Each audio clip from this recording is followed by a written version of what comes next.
Can I help you? I'd like to see the man in charge. He's in here.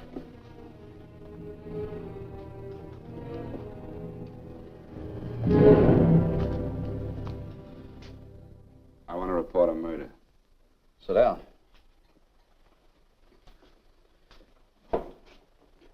Where was this murder committed? San Francisco, last night. Who was murdered? I was.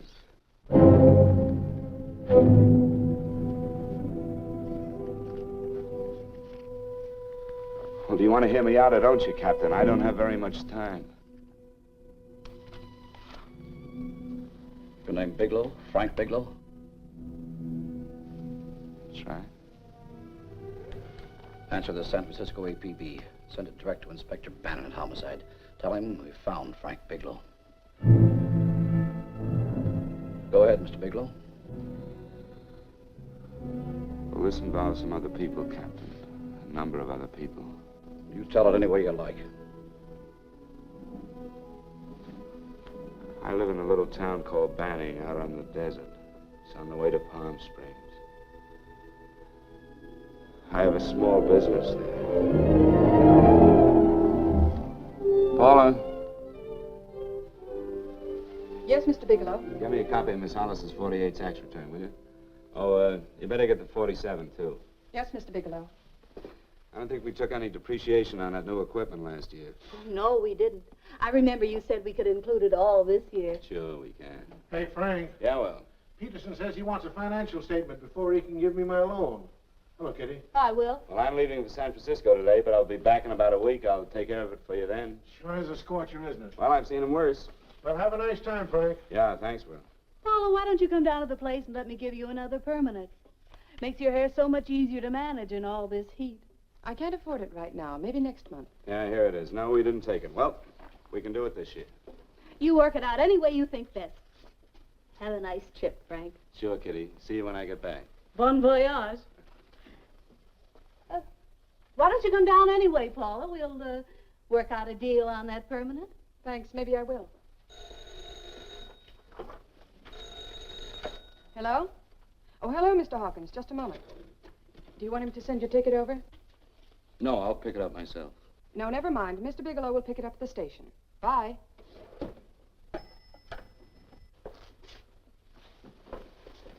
I want to go with you, Frank. Now, Paul, I'm just going on a little vacation. You know that? You want to go without me, don't you? Be gone just a week. And I suppose you've just made up your mind to take this little vacation at 9 o'clock this morning? No, Paul. I meant to tell you about it a few days ago. I guess I forgot. Oh, you forgot. Paula, don't be like that. Don't be like what? You just drop a little announcement that you're going away. Not tomorrow or next week or next month, but today. No explanations, nothing. And I'm supposed to swallow the excuse that you need a little vacation. I just want to get away from town for a few days, that's all. Get away from this town or get away from me. Oh, Paula, please try to understand. How can you ask me to understand anything like this? No, I'm sorry, but I don't understand. Go to San Francisco, but don't expect me to be waiting for you when you get back.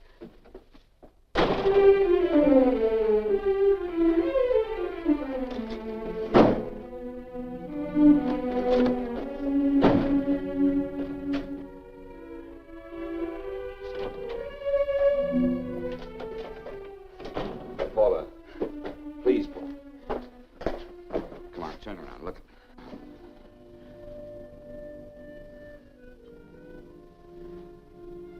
Come here. Why do you do this to me, Frank? Why can't you be honest with me? As honest as I am with you?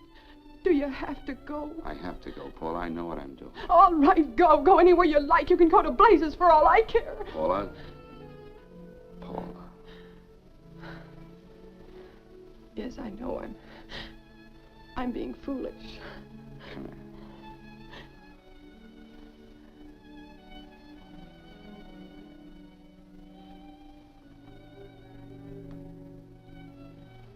Come on, fix your face. We'll go down to Eddie's and have a drink. All right, why not?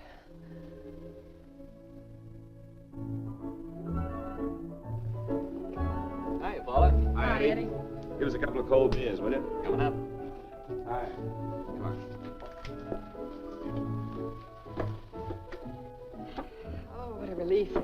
air conditioning feels good. I sure wish we had it in the office. It'd make working a pleasure. Well, if it stays this hot, don't bother going in the rest of the week. I win 2 races today. How many did you lose? Now, you would have to ask that. Kind of early for you two, ain't it? Too hot to work. That's what I like to hear.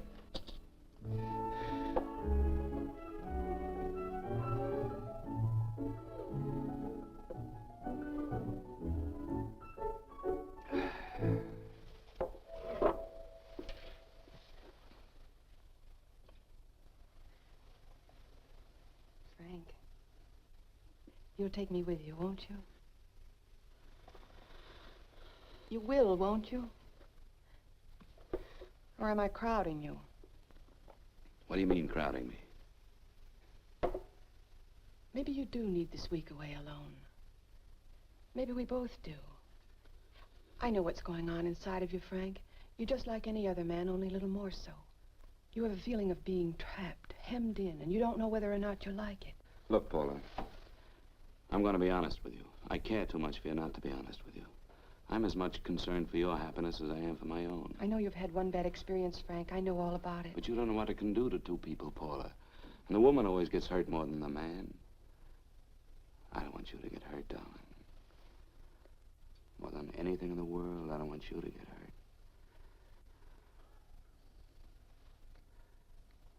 Want to hear some music? All right, Frank. Got a couple of nickels, Eddie? Yeah. This won't bother you, will it? No, next result doesn't come in for half an hour.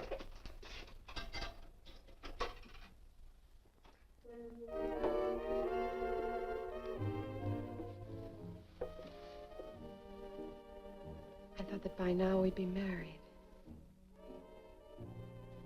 No, I'm not going to crowd you anymore, Frank. Go to San Francisco. I don't like it, but I'm convinced that you must go. I want you to be very sure, Frank. If it's right, and I believe it is, we'll have something really wonderful together. If it isn't, we should both know it as soon as possible. So you see, even if I could stop you, I wouldn't do it now.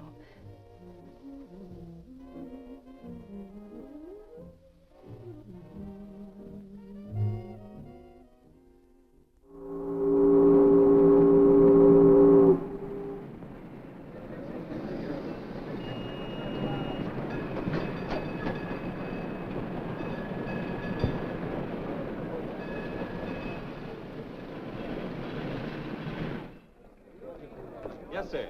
My name is Bigelow. I have a reservation. Yes, sir.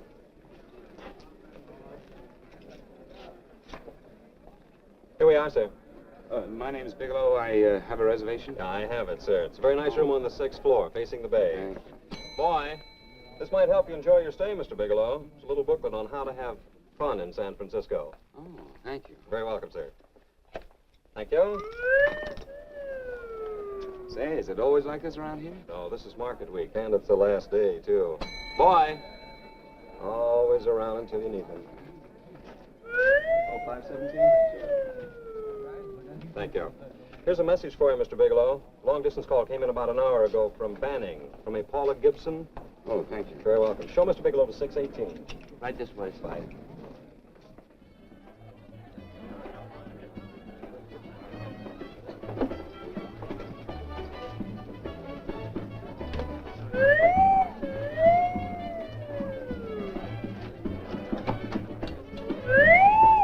Right this way, Mr. Bigelow.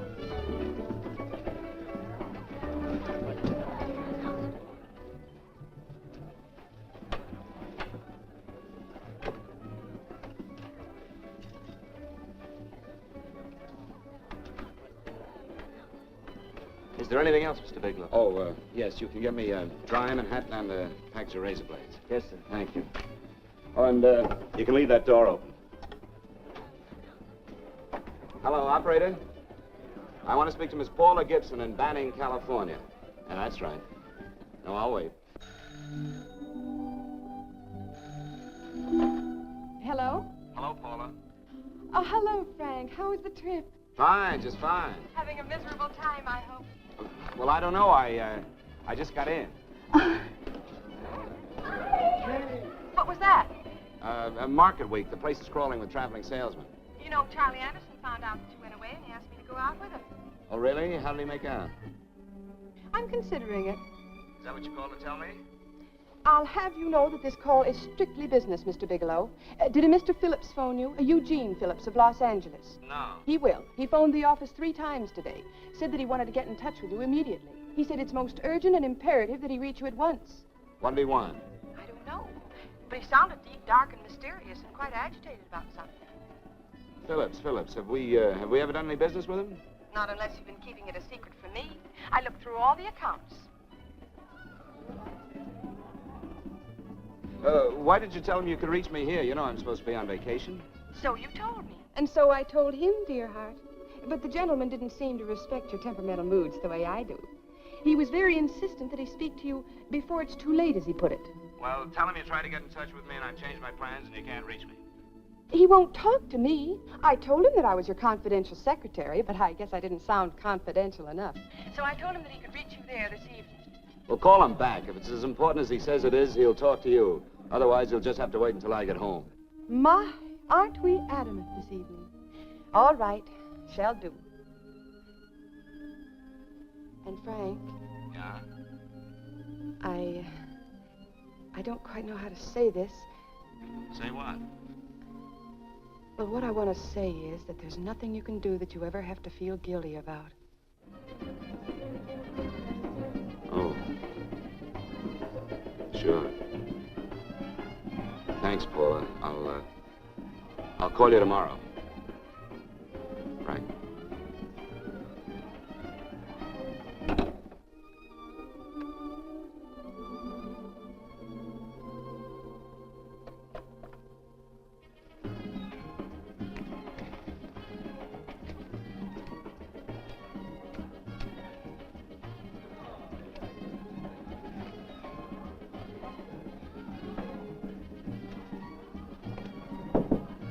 Oh, just put it there, please.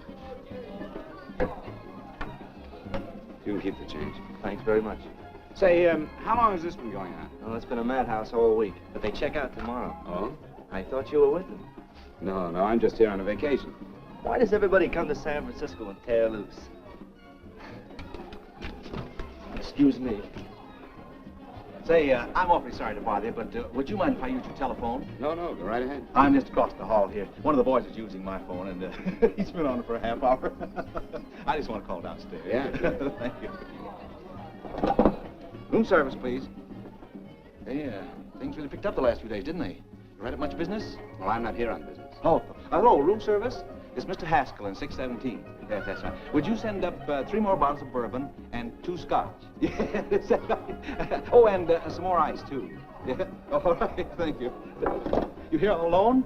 Yes, I just got in town. Well, why don't you join us for a drink? Well, I don't want to barge in on your party. Oh, nonsense. It's not a party. Just a few of the boys entertaining some buyers. You know, the usual thing. A few drinks and some laughs.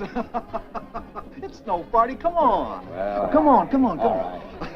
I know what it's like to be all alone in a strange city. I'm Sam Haskell. I'm Frank Bigelow. You think some of these guys never been away from home before? Yeah. Hey, quiet down a bit. Hey, will you quiet down a second? I want you to meet Frank Bigelow. Hello. This is Jane Carlisle. Hello. Bill Welch. How are you, Mr. Welch? Glad to know you, Bigelow. Jane's the prettiest buyer in San Francisco. Oh, hey, I resent that. You don't think I believe him, Elaine? Well, he spreads that from coast to coast. Oh, gee. But it's good for my morale anyway. I'm George Cantwell. Glad to know you, Mr. Bigelow. Bigelow, yes. Right on much business? He's not here on business. Oh? Well, Well, why don't you get the man a drink before he dies of thirst? how about a little bourbon? Well, that's fine. Bourbon it is. Of course, Mr. Wallace. Yes, Mr. Wallace. But, Mr. Wallace, I'll need at least a week in Cleveland to visit all my accounts. I can't figure on being in Philadelphia until the 17th. Eddie, will you get off the phone? I want you to meet Frank Bigelow. How are you? That's his boss. He's been trying for an hour to get his expense account boosted. Yeah, the way this guy holds on to a dollar, you'd think they weren't printing them anymore. Yes, Mr. Wallace. I'm leaving here the first thing in the morning. Yes, sir. Oh, keep your hips loose, Harry, like this. Oh, yeah. How's he doing? Oh, there's nothing wrong with Harry's rummer. The 2 years at Arthur Murray's wouldn't cure. I know. Wait a minute. I was doing all right there. This is Sue and Harry Brantis. Hello, good sir. to meet Glad you. How are you? Where'd you find her, Sam? On a dance marathon? Oh, Bourbon. really? Oh, thanks. Say, I'll bet you could do the rumba. Well, a little, but I'm kind of rusty. Anything would be an improvement after Harry. Oh, how do you like that? Well, here goes. Hey, you're good. Oh, my wife, she's a good dancer, isn't she, Bigelow? Oh, yeah. Hey, fellas, I thought you were going to show us a good time tonight. Is this doing the town? That's right. We practically bankrupt our stores to buy everything you've got. Then you keep us in this hotel room. I agree. This is my last night to howl before I go back to being a dutiful housewife. Well, it looks like we're stuck, boys. This is where we blow all our commissions in one night. Who cares? And you're coming with us, Bigelow. Oh, no, thanks. You run along. I've got to get unpacked and have dinner. Oh, no, you're not going to get away from me. Now that I found a man who can dance, I'm going to hang on to him.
Pitch in about an hour. That's when they really go out of their minds.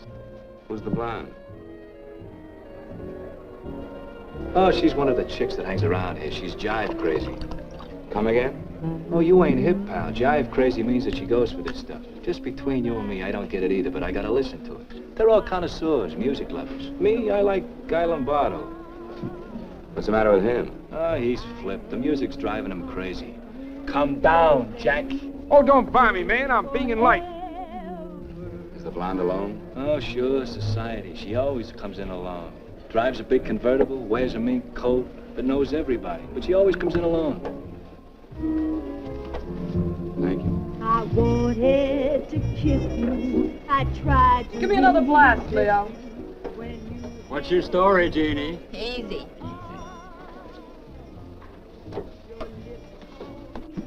Hello. Easy. Dig the fisherman. Oh, that's really silk, isn't it? Can I buy you a drink? Sure thing. Give me a blast, Leo. Leo, I left my blast at the other end of the bar.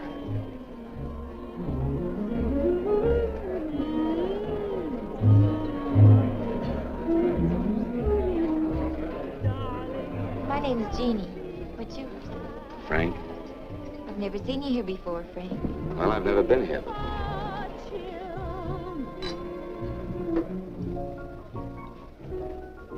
This is mine. Mine was bourbon. Well, sure it is. You saw me pour it. Give me a fresh drink. Anything you say.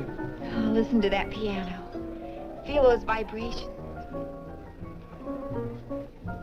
You don't get your kicks out of this, do you? I can live without it. Why do you stay here? I don't know. I bet I know. You're lonely in a big city. Oh, you don't have to go into a routine with me. I like good company, too.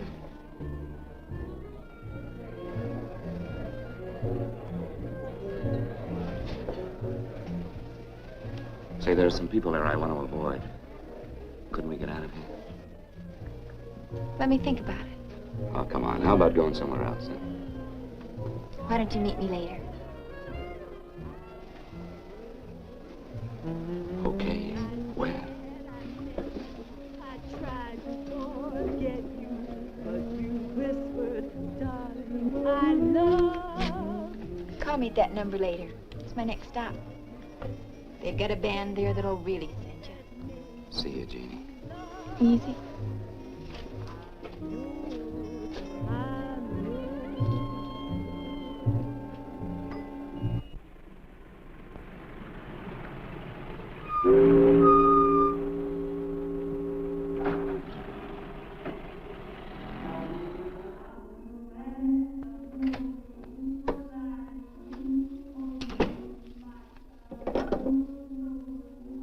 Never mind, operator.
Room service, please.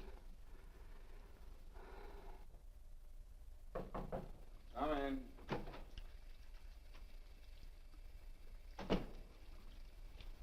Be right with you, waiter.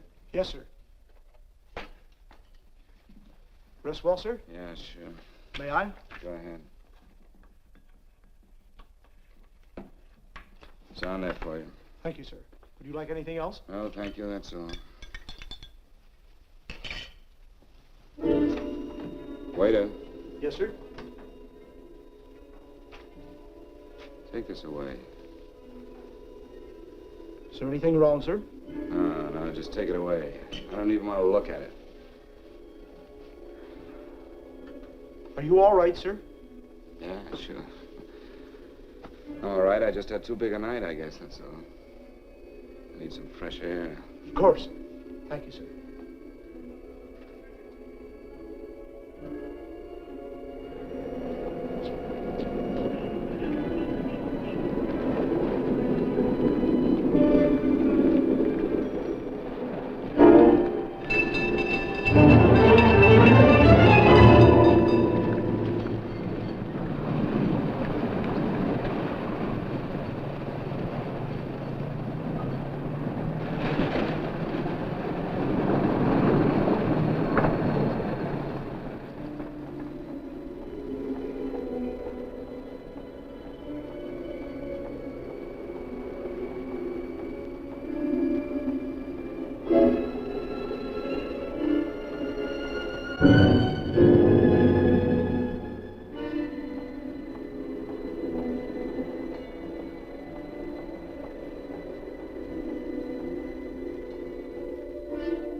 Lungs in good condition.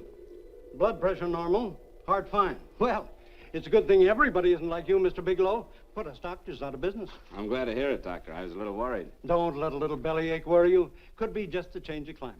Well, it isn't exactly an ache, Doctor. It's kind of hard to describe the feeling. Maybe it was the drinks I had last night. I might have mixed them too much, huh? Let's have another look at that throat. You may finish dressing now, Mr. Bigelow. I want to get the results of those tests we took. Thank you, Doctor.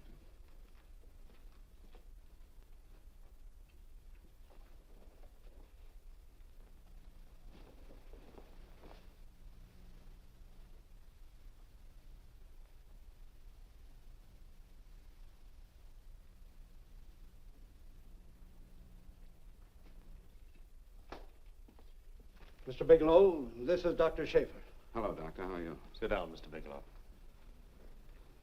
According to the information you gave Miss Wilson, you're not married, Mr. Bigelow. That's right. Do you have any relatives, family, anyone in San Francisco? No, no one. I don't know a soul in San Francisco. Where is your home? What is this, Doctor? Why all the questions? You're a very sick man, Mr. Bigelow. Sick? But you told me I was in good shape. Yes, I know. But my preliminary examination didn't reveal your true condition. You sound as if it's pretty serious, Doctor. It's extremely serious. I want you to understand that we wouldn't tell you something like this unless we were absolutely certain. Well, of course, of course. You must steel yourself for a shock, Mr. Bigelow. Well, go on, Doctor. What is it you're trying to tell me? Our tests reveal the presence in your body of a luminous toxic matter. What is that exactly? A poison that attacks the vital organs. Poison? We have no alternative but to tell you this. Your system has already absorbed sufficient toxin to prove fatal. I wish there was something that we could do. What do you mean, wish? You mean there's nothing? There is nothing anyone can do. This is one of the few poisons of its type for which there is no antidote. This is fantastic. This is the most ridiculous thing. You don't have very long. What do you mean? A day, possibly a week, 2 weeks at the outside. It's hard to say exactly. Well, this is impossible. I don't believe it. You've made a mistake. That's it. It could be a mistake, couldn't it? You have made a mistake, haven't you? Answer me. Dr. Schaefer is an authority on toxicology. Been no mistake, Mr. Bigelow. Do you realize what you're saying? Why, you're telling me that I'm dead. Do you think you can explain my life away in just a few words? Why, I don't even know who you are. Why should I believe you? You must calm yourself, Mr. Bigelow. We want to offer you every assistance that we... Assistance? Who wants your assistance? Who wants anything from you? You're nothing but a couple of phonies. Why, I think you're crazy. That's it. You're crazy. The both of you. You're crazy.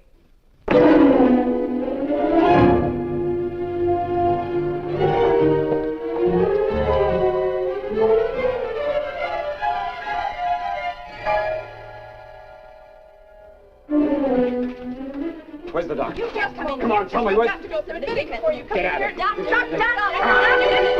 What's the trouble here? What's the matter with you? Doctor, I want you to examine me for luminous poison. Come right in here.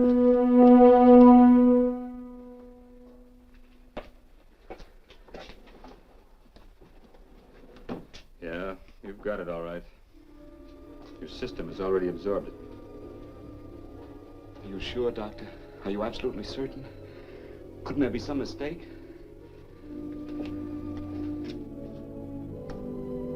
There it is. The toxin is actually luminous in the dark.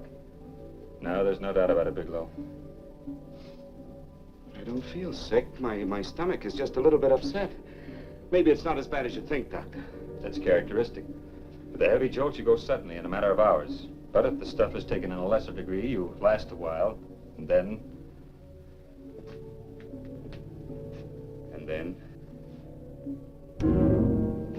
Give it to me straight, Doctor.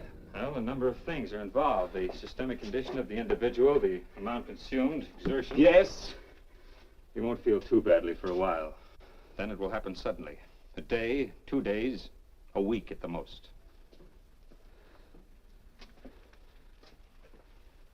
A day. 2 days. There's nothing that can be done now. If it had been caught in time, your stomach could have been washed out. But you've had it in you for some time now. For at least 12 hours, haven't you, Bigelow? I don't know. You don't know? No. Don't you know how you got it? No. This is no accident. Somebody knew how to handle that stuff. That wax is tasteless and odorless. The amount of alcohol in your body, you must have got it in liquor. I was drinking last night. I'll arrange for your admission to the hospital immediately. Of course, I'll have to notify the police. This is a case for homicide. Homicide? I don't think you fully understand, Bigelow. You've been murdered.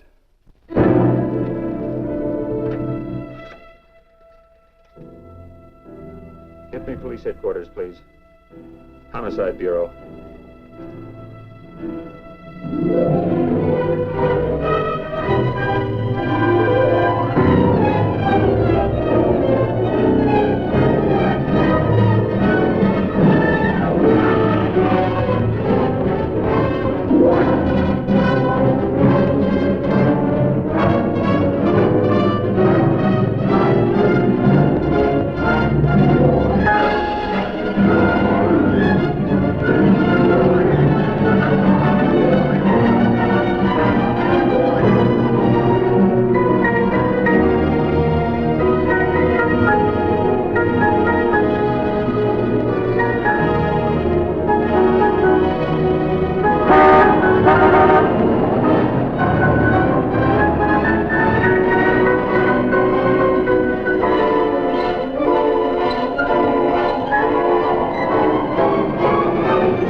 Open up. Open this door, I tell you. Open it up or I'll break it down. Where are those men? Where are those men who were here last night? I don't know. There are no men here. Please go away. Don't lie to me. Where are they? Mister, this lady just checked in. Those men aren't here no longer. They checked out the hotel early this morning. Checked out? Please go away. I'm sorry. I'm terribly sorry.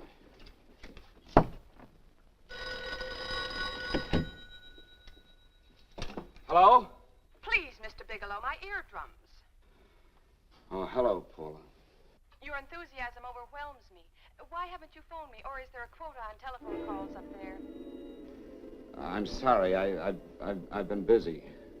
I'll bet you have. Visiting the museums, no doubt. What's happening up there that's exciting or different? Nothing, not a thing. I'll bet you miss me, but you're too stubborn to admit it. Sure. You know, if you'd like me to come up, I could pack a toothbrush and leave right away. No! Well, you don't have to snap my head off. You could at least make a pretense of missing me. I'm sorry, Paula. Of course I miss you. Listen, Paula, Paula, it's just that I don't feel like talking now. I'll call you later. Don't strain yourself. You phone me sometime when you feel more like talking. Oh, by the way, I called that Mr. Phillips back. Phillips? Yes, you know, the man that tried to reach you. Well, I'm afraid you'll never know why it was so important that he speak to you. His office said he died yesterday. Frank, are you there? Did you hear me? Died? When? Yesterday. So you won't have to bother your little head about him anymore. You can just go ahead and have fun. Paula, what did he die from? Do you know? I suppose he died from whatever people usually die from. Well, didn't they tell you? Don't you know? What are you getting so excited about? You said you didn't even know the man. Listen, where's his office located? What difference does it make? You can't talk to him now. I told you the man's dead. Paula, will you stop talking so much and tell me where his office is? All right. It's the Phillips Importing and Exporting Company, Bradbury Building, Los Angeles.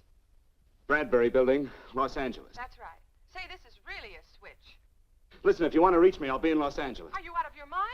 I'm sorry, Paula. I've got to hurry. Wait a minute. Where in Los Angeles? The Allison Hotel. Goodbye, Paula.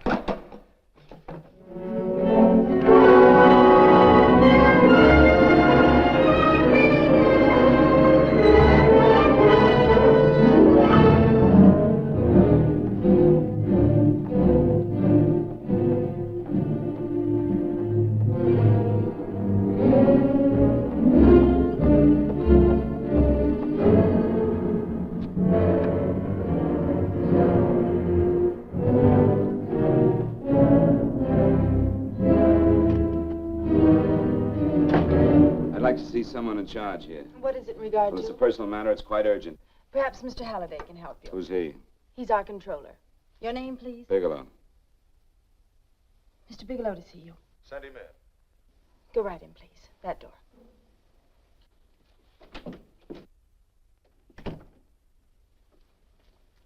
Mr. Bigelow? How are you, Mr. Halliday? What can I do for you? Well, Mr. Phillips phoned my office several times yesterday. I'd like to find out what it's all about. You know Mr. Phillips died yesterday? Yes, I know.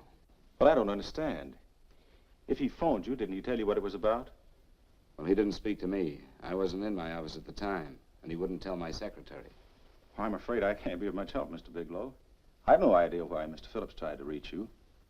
I'm sorry you had to make the trip for nothing. How do you know I made a trip? I didn't say anything about making a trip. I merely said he phoned my office. My office could be here in Los Angeles. Miss Foster, Yes? didn't you mention something yesterday about Mr. Phillips speaking with Mr. Bigelow in San Francisco? I said that he had phoned Mr. Bigelow's office in Banning, but that Mr. Bigelow was staying at the St. Francis Hotel in San Francisco. I'm sorry you misunderstood me. Do you know why Mr. Phillips called? No, I don't. All right, thank you, Miss Foster. You can understand that we've been somewhat upset around here. Now, if you don't mind,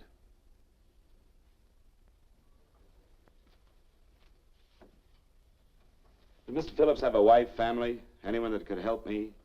you can't intrude on people at a time like this just to satisfy some curiosity. It isn't just curiosity. Then I suggest you wait a week or so. I can't wait. Well, I'm sorry you'll have to. Well, there's always a phone book. You're a pretty aggressive fellow, Bigelow. Are you quite sure that this is as important as you make it appear to be? It's important. Mrs. Phillips lives at the Sunset Arms Apartments. Thank you. I needn't tell you she's under a strain. I suppose you're capable of using a little more tact with her than you demonstrated with me. I think I can handle it. By the way, what was the cause of Mr. Phillips' death? Suicide. He leaped from the balcony of his apartment. Thank you.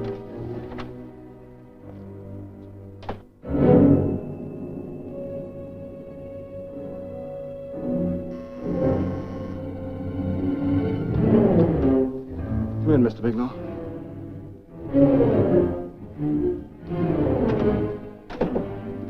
I'm Stanley Phillips, Eugene's brother. Halliday phoned that you were coming.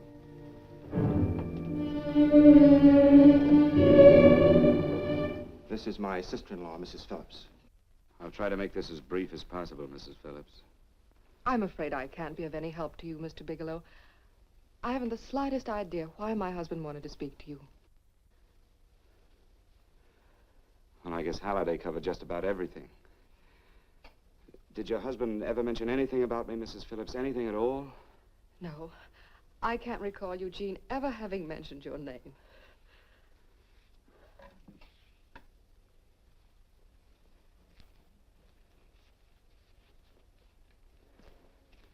I hate to ask you this, Mrs. Phillips, but it's of vital importance to me. Do you know why your husband committed suicide? Oh. You're certainly not the most diplomatic person in the world, are you, Bigelow? Were you a friend of my brother's? I never met him.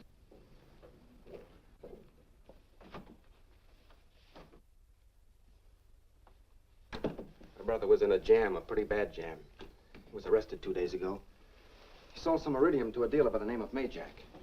It's a very rare metal, very costly. Anyway, the iridium turned out to be stolen.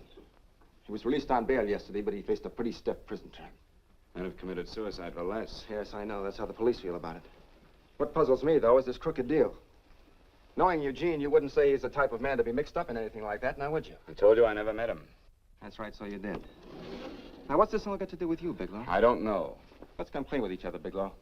Surely you must have some idea why my brother was so desperate to contact you? I have no idea. That's odd. Then how could it be of such vital importance to you? Well, you seem to know the answer to everything else. Maybe you know the answer to that one, too.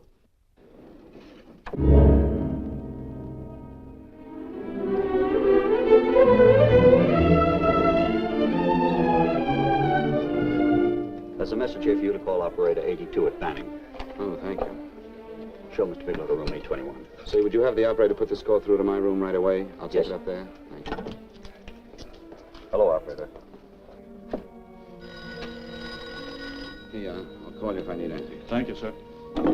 Hello, Paula? Well, Sinbad, I'd just about given you up for lost. Now, do you mind telling me just why you rushed down to Los Angeles? I can't explain it to you just now, Paula. I just can't explain it. What's going on, Frank? You don't even sound like yourself. Well, I'm just a little tired, Paula, that's all. But I miss you. Oh, Frank. I can't tell you how good it is to hear you say that. And here I was worrying that I'd lost my charm. When are you coming home, Frank?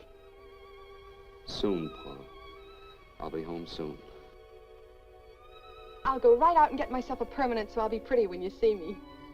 Hey, guess what? I found that Phillips name in your notarial ledger. Notarial ledger? Yes, of all places. I remember now I made the entry myself. You had notarized a paper one morning before I came to work. What kind of paper was it? A bill of sale for a George Reynolds made out to Eugene Phillips of Los Angeles. So you see, I was right. We hadn't done any business with Phillips, only indirectly. What was the bill of sale for? A shipment of iridium, whatever that is. Iridium? You mentioned at the time that this fellow Reynolds had made some kind of a deal in Palm Springs, and he stopped in your office early in the morning on his way north to have it notarized. Wait a minute. Wait a minute, George Reynolds. That was about 6 months ago, wasn't it? That's right, 6 months ago. Thanks, Paul. Oh, goodbye. Goodbye.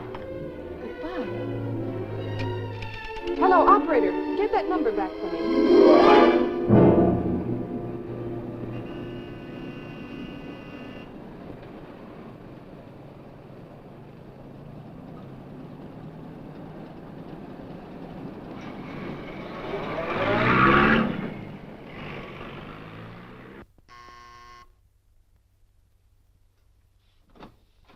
I've got to talk to you, Mrs. Phillips. Please, go away. I want to be left alone. But I found out why your husband wanted to see me. It was in connection with a bill of sale. Come in. Thank you. What do you know about a man named George Reynolds? George Reynolds? Yes. Why, that's the man my husband claimed sold him the iridium. And what did Reynolds claim? Reynolds disappeared. Yes?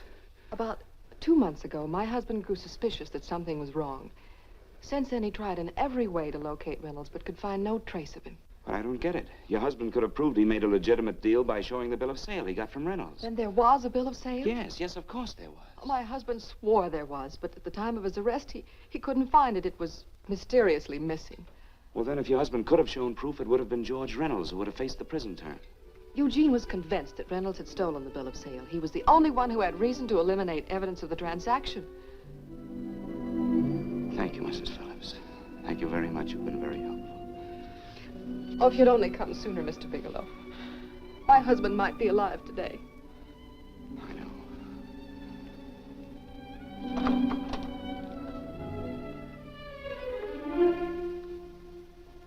The only thing that puzzles puzzles me, Mrs. Phillips, is that you haven't asked how I knew there was a bill of sale.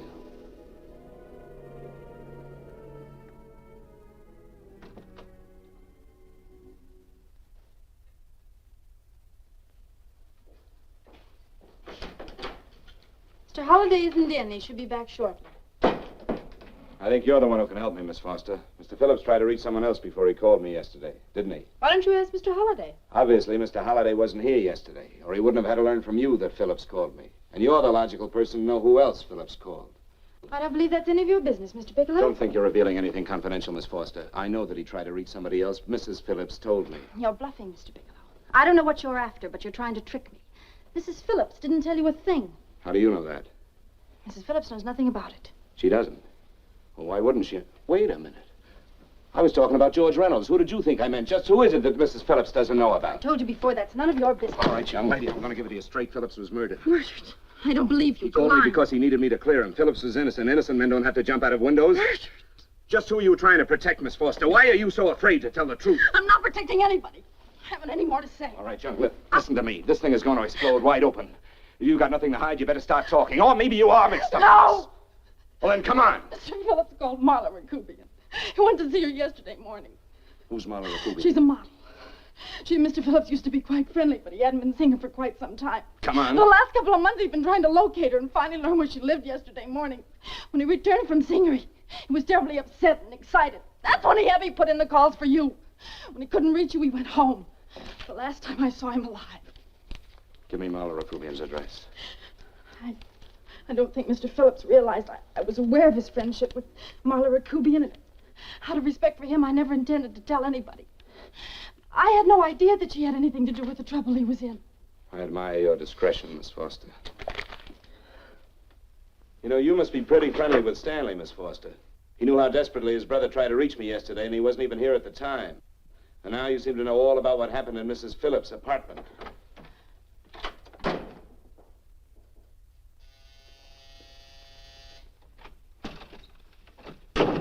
Miss Rakubian? Yes? What do you want? Get out of here or I'll call the Go police. ahead, call him.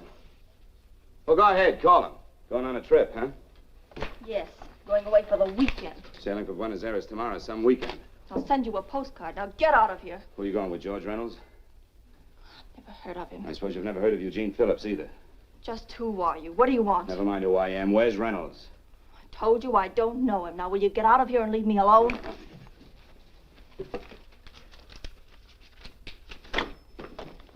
So you never heard of George Reynolds, huh? And don't try to tell me that this isn't him because I've seen him. If you think you can scare me, you're crazy. Look, I know that Phillips came here yesterday. And right after he left, he was pushed out of a 6-story window. Pushed? Phillips committed suicide. Your playmate Reynolds murdered Phillips. Then he went up to San Francisco to get me. Because I knew about a certain bill of sale. I don't know what you're talking about. You're in this right up to your pretty little neck. I'm not mixed up in anything. Get your hands up. Drop that picture on the couch. Turn around. Don't get any ideas because I'm not afraid to use this. Give me your wallet.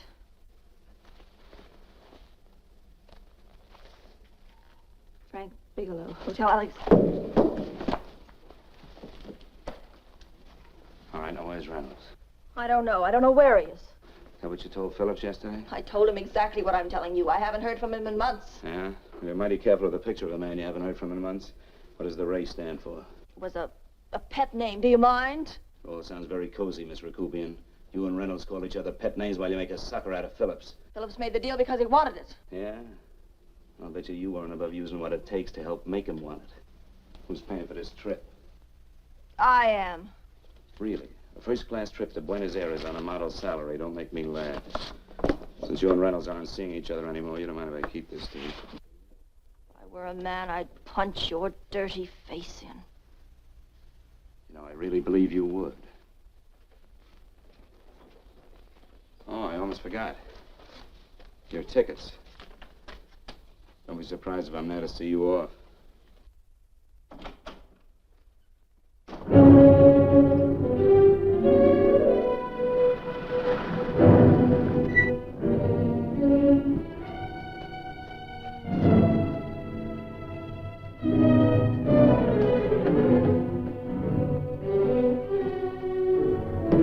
Angelo.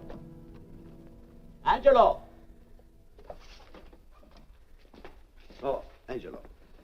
remember taking this picture of George Reynolds? I take so many pictures, I can't remember them all. This gentleman is a friend of his and would like his address. We have no card on him. I don't think we ought to do that. He's willing to pay $20 for it. That's the paper we used last year. Of course, you understand we usually don't give out the information about our clients. I know, you're a couple of high-class fellas. Thank you. Revealing anything confidential is against the ethics of our establishment. That's right. Honesty is the best policy. Of course. But in your case, inasmuch as you're a personal friend of Mr. Reynolds... Thanks. I knew you'd come through. Got it. Here it is. We don't have his address. He must have called for the picture. But he couldn't have been a very good friend of yours, mister, because his name is not George Reynolds.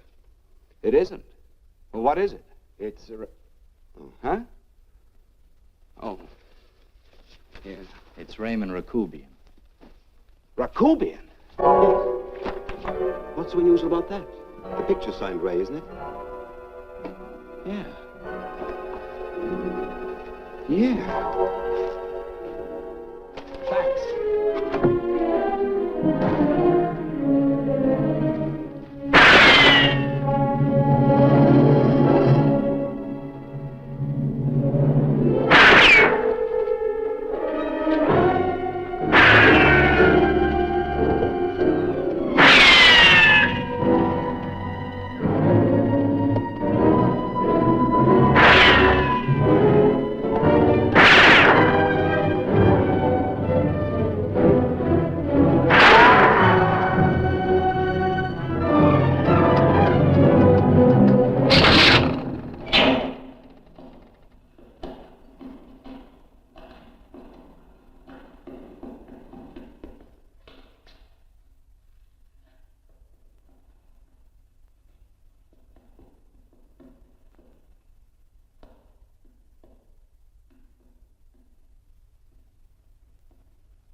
Your lips called me baby, then I thought that maybe love.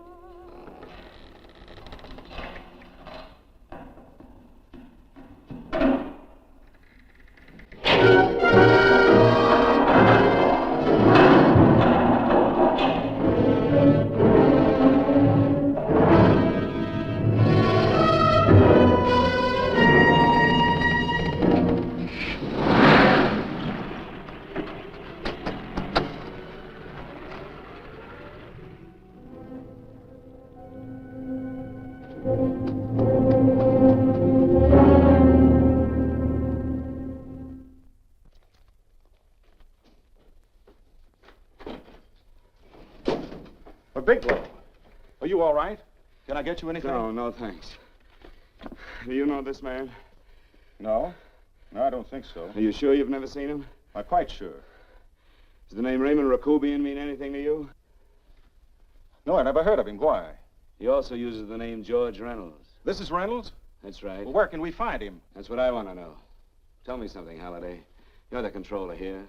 How come you didn't know about that bill of sale? Phillips made that deal before I came to work here. Yeah, but you still keep records, don't you? For some reason, which is none of my business, Phillips preferred to keep that among his personal papers. Now, does that answer your question? You came in here today asking for some information that you needed, and I tried to be as cooperative as I could. But now you're beginning to annoy me. So get out before I throw you out.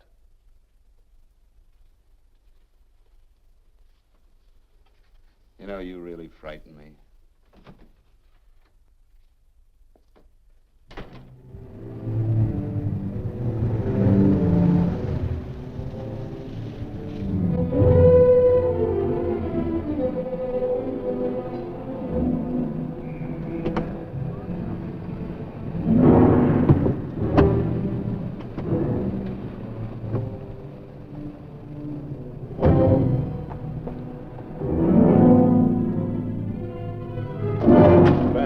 time you showed up, Bigelow. Go ahead, Dave.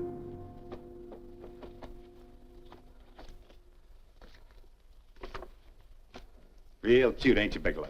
Just real cute. Marla didn't lose much time getting a hold of you guys, did she? Shut up. Let's go, Bigelow. Look at him. He can't take it. Soft in the back. You do that again and I'll kick your face. Lay off, Chester. Cut it out. Shut up! Who asked you? Better let him answer. The clerk might know he's in. Go ahead, Bigelow.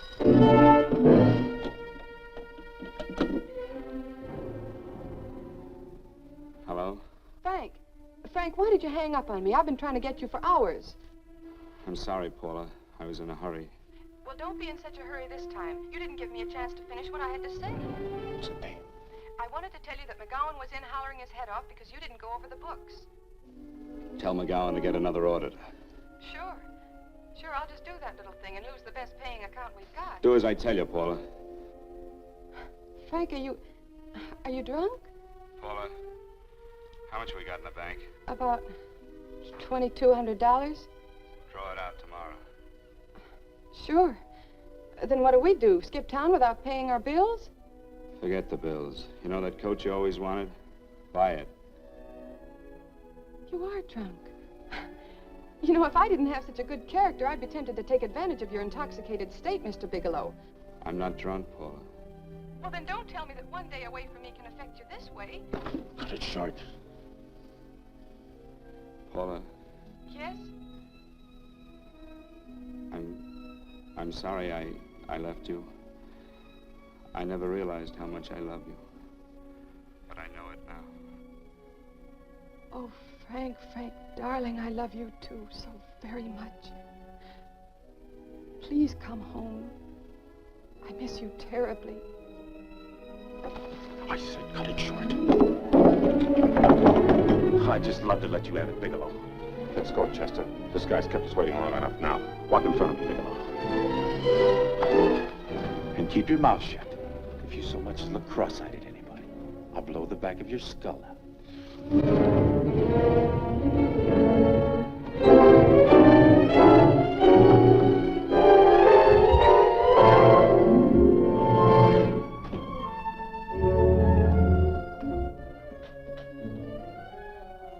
This Bigelow's real cute. He wanted to get tough with Chester. He don't know Chester. Did you get the picture? Don't I always get what Mr. Majak sends me after? Majak? That's right. I'm the dealer who bought the iridium from Phillips. I get it. You have Rakubian unload stolen stuff on Phillips with the help of Marla here, and then you buy it back from him. Oh, you certainly made a sucker out of Phillips. What is it, Mr. Bigelow? Exactly what is on your mind? I'm looking for Raymond Rakubian. Why?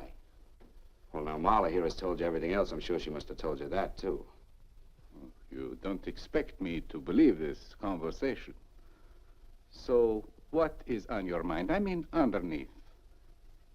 You forced your way into my affairs, and now I want to know why. I just told you. I'm looking for Raymond Rakubian. Don't get cute. I'm just itching to work you over. Soft in the belly. Can't take it. See what I tell you?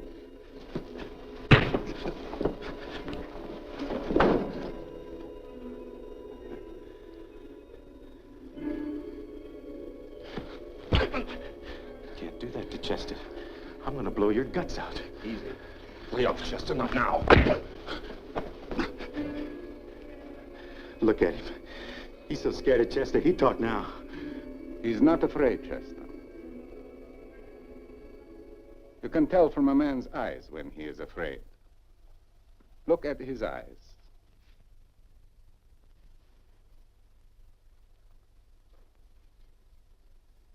Oh!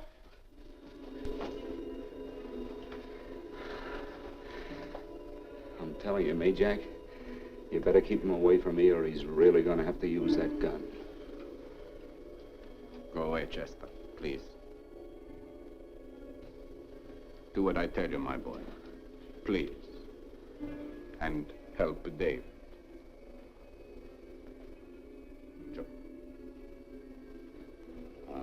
You're in pain. He's an unfortunate boy. He's psychopathic. He's unhappy unless he gives pain. He likes to see blood. Come with me, Mr. Bigelow.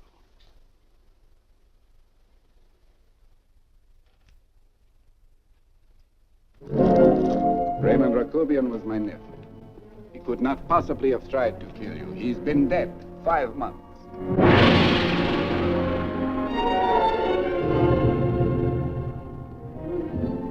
I'm afraid you have been sidetracked. Provided it is true that somebody made an attempt on your life. Somebody made an attempt again today. I had no reason to kill you, believe me. What do you mean you had no reason? I notarized a certain bill of sale. You notarized the bill of sale for Reynolds, not Rakubian. What I told you was true. I had no reason to kill you. That's a closet, Mr. Bigelow. And under other circumstances, you could go home now.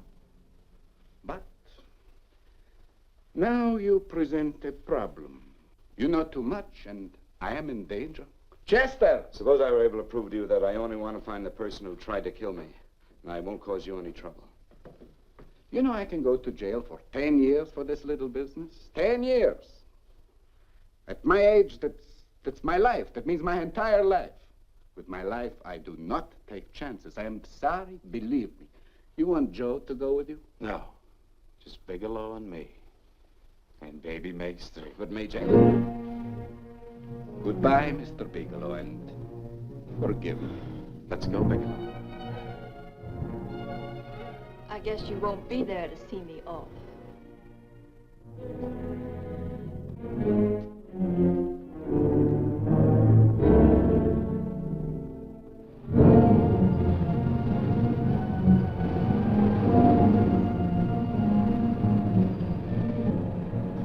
You tried to make a boob out of me in front of Majak.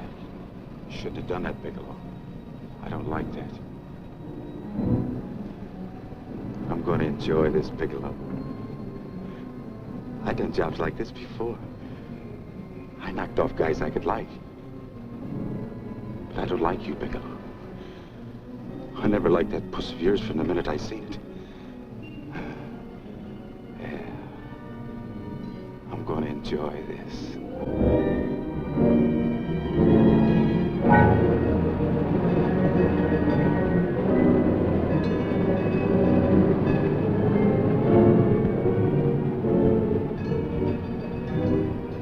Scared yet, are you, Bigelow? But you'll be scared.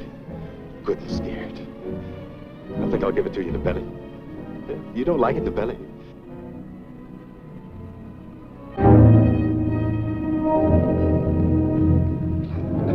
Good. Try. I just love you to try it, Bigelow. Why don't you try it? Go ahead.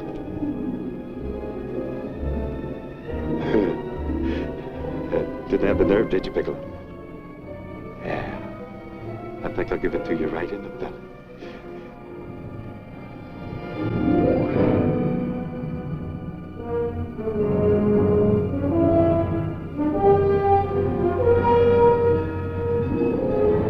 It takes longer when you get it in the belly. It's nice and slow. That's the way I want to see you go, Bigelow. Nice and slow.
Frank, are you all right? Yes, I'm all right, Paula, but what are you doing here? How did you get here? Freddie Ross flew me down. I had to come. I had to see you.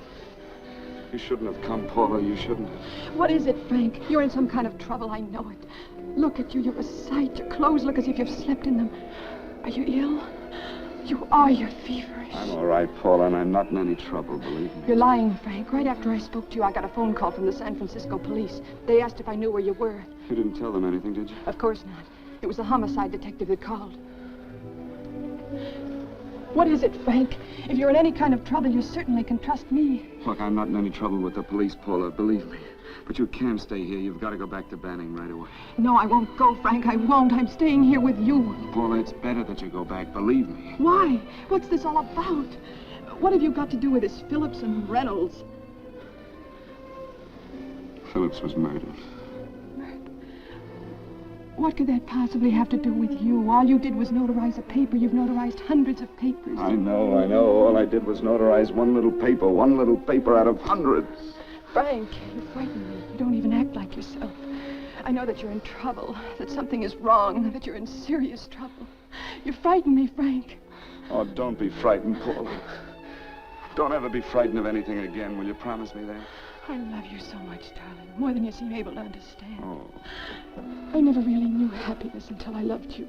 Sometimes when I used to be afraid that you weren't sure how you felt, I tried to hold back, but I couldn't. Losing you would have been losing everything. There would have been nothing left. Don't, Paula, don't. Now I'm afraid again. Somehow I feel that I'm going to lose you, but there's nothing I can do about it. I feel so helpless. You're leaving me out of something. Tell me, Frank, what is it? Give me a chance to fight back. Just give me a chance, please. You do love me, don't you? Oh, yes, Paula, I love you. I never was more certain of anything in my life. I wasn't sure before. I was a little blind, I guess, but believe me, I'm sure now. Can you understand that, Paula? I understand. A man can be like that, Paula. Something has to happen. It can be a big thing or a little thing, but it can make him realize how much someone means to him, how much he really loves her. Oh, and I love you, Paula. More than I ever thought it possible to love anyone in the world, I love you. Then why won't you tell me about this trouble you're in? Why won't you try to let me help you? You can't help me, Paula. You don't want my help. Oh, Paula, there's nothing you can do. Will you believe me? So will you please go home, please? No, Frank. I won't go. I know you're in trouble. I can't leave you like this. All right, Paula, look, wait for me in the lobby of the hotel, and I'll be back for you soon, I promise. You promise? You're yes, sure? Paula, I promise. Is that a new outfit? Yes. Oh, it's beautiful.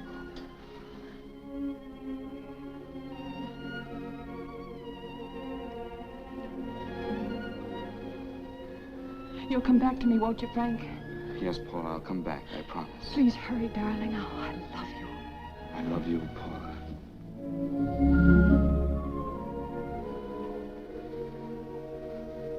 Goodbye, Paula.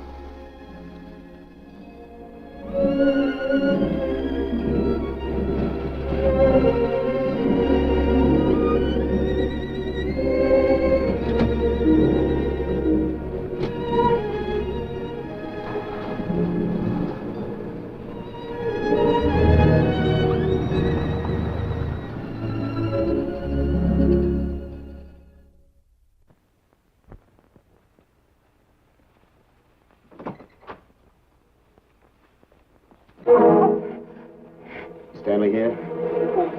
You sure? All right, get in there. Now get Stanley on the phone. Tell him to come over here right away. Use any excuse you want. What are you going to do? What was Stanley going to do when he used me for a clay pigeon today? I don't know what you're talking about. Don't act innocent with me. I fell for that once. I don't know what you mean. I told you everything you wanted to know this morning. Yeah, you told me just enough so I'd get sidetracked and wouldn't know that Stanley was the one I was after. Stanley? Oh, no. You and Stanley have been together on this from the start. Now, come on, get on that phone and call him. Don't let him know I'm here. Bigelow.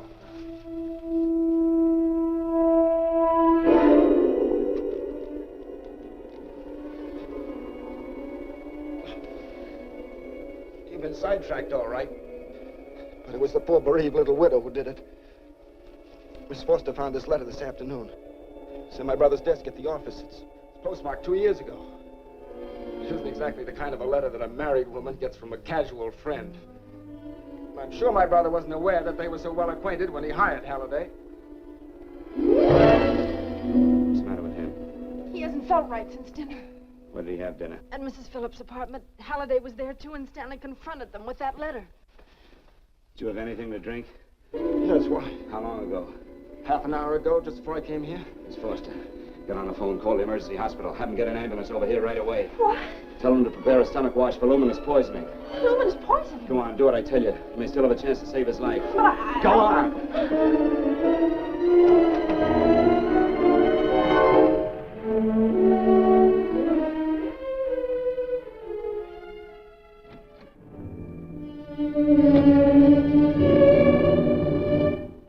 I found George Reynolds, Mrs. Phillips. He's been dead for 5 months. Then he didn't steal the bill of sale. No, he didn't. But you could have stolen it. How dare you? You knew who I was when I came here today. But you were surprised to see me alive, weren't you? But I'm not alive, Mrs. Phillips. Sure, I can stand here and talk to you. I can breathe and I can move.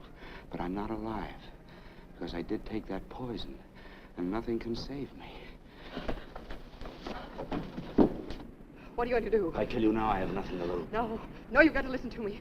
You've got to give me a chance. But I didn't have a chance. It was Halliday. Believe me, it was Halliday. He made me steal the bill of sale. He planned everything. What about this letter? Your husband knew about you and Halliday. He found it only yesterday. He accused Halliday. They fought, and Halliday pushed him over this balcony. And why me? Why did he want to kill me? Because you could have proved there was a bill of sale, that my husband had no reason to commit suicide. Halliday was desperate. After he killed my husband, he found out about the phone calls to you. He thought you spoke to him, that you knew enough to involve him.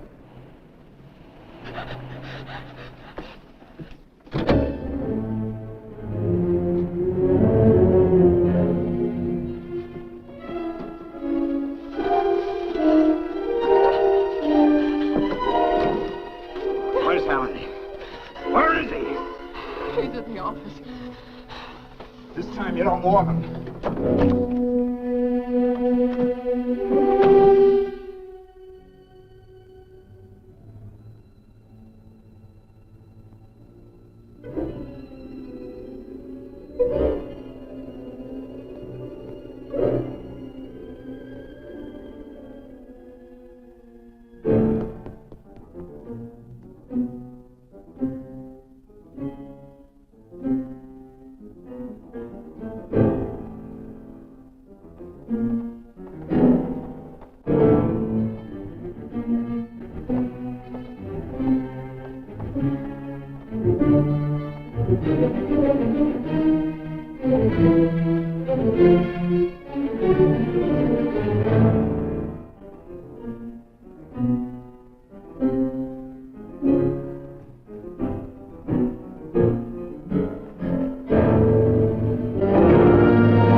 on, move along. Come on, let's break it up. Move along now. Let's get going. Come on.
All I did was notarize a bill of sale.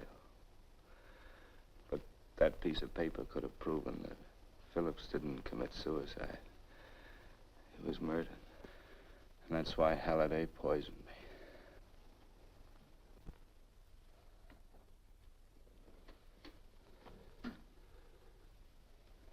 Would you?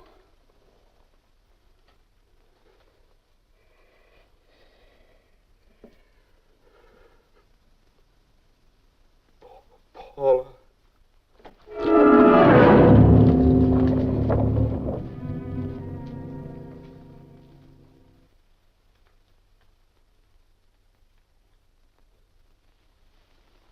Call the morgue.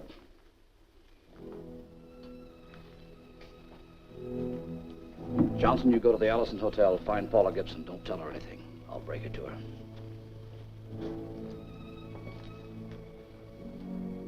How shall I make out the report on him, Captain?